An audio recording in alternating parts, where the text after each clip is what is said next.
What's up, everybody? Damon here, and in today's gaming news, rumors swirl about a Switch 2 OLED model. Ubisoft already made $1 million off those Black Flag Remake DLC packs that everyone was supposedly mad about, and developers that worked on the remake are already being laid off. This is your daily fix.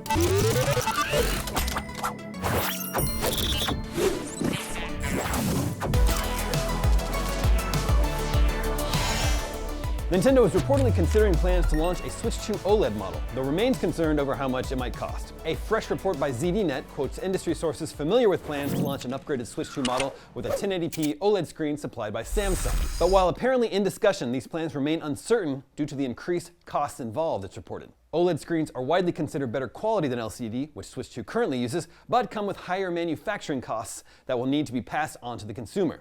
And that's on top of the spiraling cost of existing semiconductors and other electronic components, an issue that has already seen Nintendo announce a $50 Switch 2 price increase just a year after the platform launched. Should Nintendo move forward with its Switch 2 OLED plans, development on the model could begin late this year, with mass production possible for late 2027 or 2028. This would place its launch around the same time as the Switch 1 OLED, roughly 3 to 4 years on from the Switch 2 launch. So far, there has been no word on a Switch 2 Lite, despite the success of the Switch Lite, the more affordably priced version of Nintendo's hardware that featured a smaller screen and price point.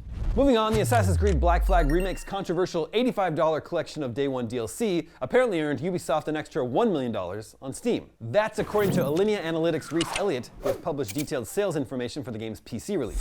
Ubisoft itself has officially trumpeted 2 million copies sold across all platforms in just 24 hours. While the game itself has been warmly received, fans have been less impressed by its optional extra packs, which total a collective $85 more than the game itself.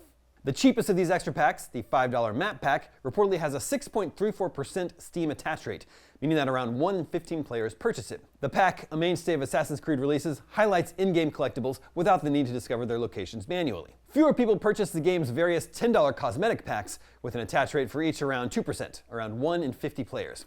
These provide premium skin packs for either Edward Kenway himself or his Jackdaw ship, though offer no real gameplay advantage. Still, for an extra $1 million in revenue, you can see why Ubisoft keeps making them. And finally today, Ubisoft Barcelona developers who contributed to Black Flag Resynced have spoken out about the company's plans to lay them off, just as their final project becomes a commercial success. Layoffs at Ubisoft Barcelona were announced last month as part of a wider wave of job losses across the firm. 380 staff are being let go in this latest downsizing, spread across offices in Winnipeg and Belgrade, which will close completely, in Barcelona, and in the company's global publishing division. Ubisoft Barcelona has a history of supporting projects typically led by other larger Ubisoft studios, such as games in the Rabbids series and Star Trek Bridge Crew. For Black Flag Resynced, the team worked on the game's diving side missions, a secondary activity that a separate team also worked on in the original Black Flag.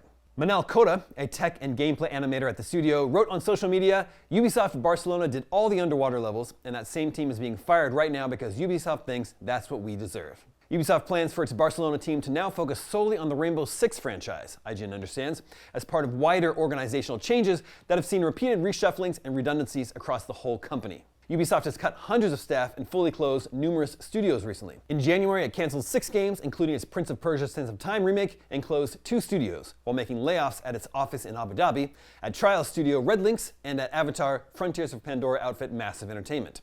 Just a week after that, Ubisoft announced plans to ditch 200 jobs at its company headquarters in Paris. Next, in February, Ubisoft was forced to reassure fans that its long-awaited Splinter Cell remake remained in development after 40 jobs were eliminated at Studio Ubisoft Toronto.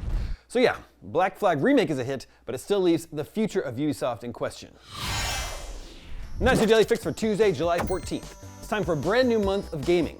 Jump into the humble July Choice Bundle and score an amazing lineup of titles. Right now, you can grab Sea of Stars Sunset Edition, Tunic, Neon White, Police Simulator Patrol Officers, Drop Duchy Complete Edition, Sledders, Dice Folk, and Our Adventurer Guild. This month's charity is Sandy Hook Promise, a national nonprofit organization that honors all victims of gun violence by turning tragedy into a moment of transformation. Their mission is to educate and empower youth and adults to prevent violence in schools, homes, and communities. Head to humblebundle.com through August 4th to start playing today. I'm Damon Hatfield, and for all your video game news, stay tuned to IGN.